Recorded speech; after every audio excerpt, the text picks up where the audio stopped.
In this short series on our Wonderful Day in the Lord broadcast, we're looking at the commandments that God gives us as His children, the things He wants us to do, the imperatives found in the New Testament. And so we're looking at chapter 12 of Romans this week. There's a number of very wonderful and practical commandments given in this chapter.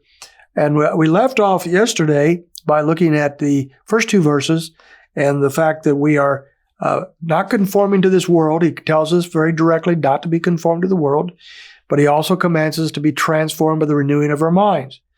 So that's a wonderful, lofty thought, how to be transformed by the renewing of our minds.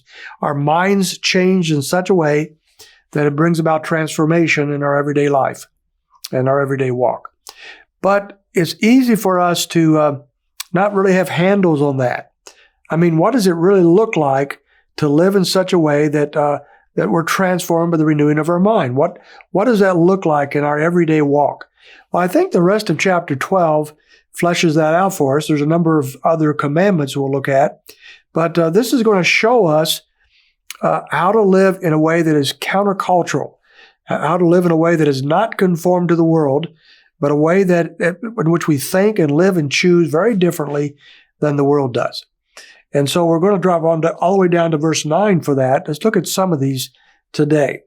Verse 9 says, "Let love be without hypocrisy, by abhorring what is evil and clinging to what is good." So countercultural, believe it or not, is to love without hypocrisy.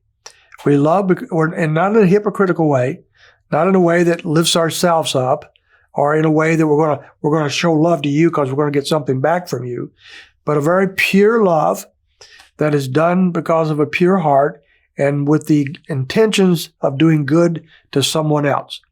That is transforming, comes from a transformed mind. So he says here, love without hypocrisy. And then he kind of explains it by saying, by abhorring what is evil. So we turn from that which is evil, that which is wrong, and clinging to what is good. So that the twofold system that we find all over and over in Scripture, we put aside something and put on something. In this case, we're putting aside evil and we're putting on that which is good.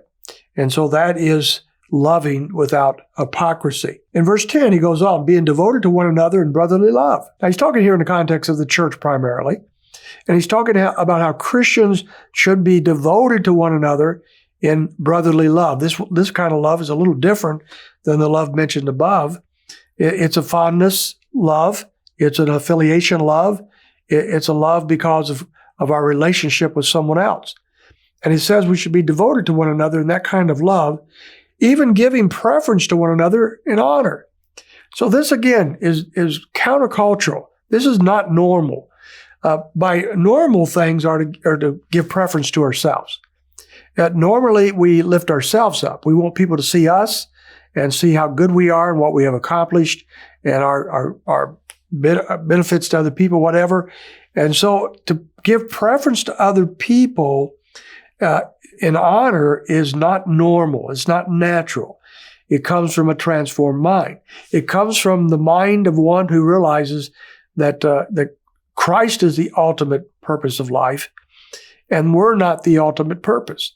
Our goal, our plan, what God has given us to do is to honor Him and honor one another. And we do that instead of preferencing ourselves. He goes on in verse 11 and he says, not lagging behind in diligence, but being fervent in spirit, serving the Lord. Don't be lazy. Don't hold back on what you need to be doing. Fervently serve in the Spirit, serve the Lord. Verse 12, rejoicing in hope, perseverance in affliction, being devoted to prayer. Rejoicing when we have the need for hope, persevering when things aren't going our way, being devoted to prayer, seeing the need to come before God in prayer. And then finally, verse 13, contributing to the needs of the saints, pursuing hospitality. By nature, we want to hoard all of our own stuff. We like to buy stuff, we like to have stuff, but it's for us. And so we keep it to ourselves. But here we have the transformed mind that is contributing to the needs of the saints, those who have needs, those who we can help. We contribute to them. And then at the same time, pursuing hospitality. Hospitality, the idea is reaching out to people so that we can be very much just hospitable to them. Invite them into our homes, invite them into our lives, show them a friendship that they perhaps don't deserve. That's a hospitality that the Lord calls us to have. These are things that are part of the transformed mind, and these are commandments that God gives us. We'll look at some more, starting with verse 14 tomorrow. I hope you can join us.